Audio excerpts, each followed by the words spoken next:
I think it's very important to have events like this because we all lead very busy lives and you need to step away from them to get into a bespoke space like this where you can have the discussions, you can look at new ideas, you can try out thoughts and debate them with peers and colleagues. The industry, to have the industry around this kind of conference or logistics conference is paramount because we are learning what they can offer and they are learning, the industry, what are our requirements, what are our problems.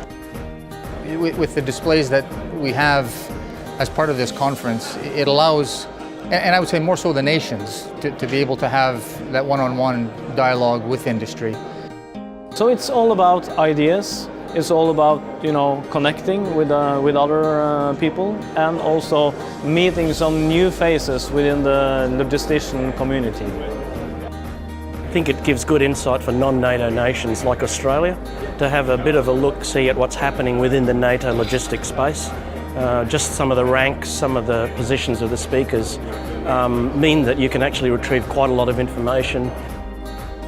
We've had a lot of interaction, not only with the attendees and the military members of NATO, but we've also had a lot of interaction with the other suppliers and vendors. Events like this are important for us not to present our company to our customers, but also learn from them. They might have different perspectives that we don't know yet.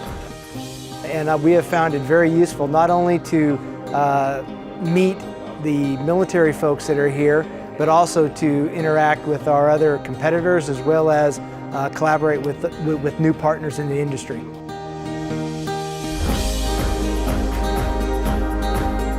Events like this is where we can meet military leaders from across Europe. I found that in this event there's everyone basically that you need to talk to.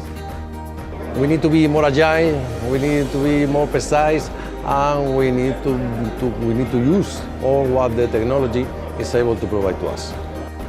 An event like Combat Logistics is very important this day and age because we live in a very dynamic battle space, very dynamic atmosphere. I think if you're in NATO, you're a logistician and you're not at this, I think that could lead to perhaps a knowledge deficiency on your part. I think in the immediate term, people are really beginning to focus on deployments. They're focused on the threat, likely threats, and they're really focused on how they might respond to those threats. From my own perspective, I'm learning lots, and I was in military logistics for 34 years, but I'm seeing how other nations are doing some really interesting stuff and how the United Kingdom could learn from them.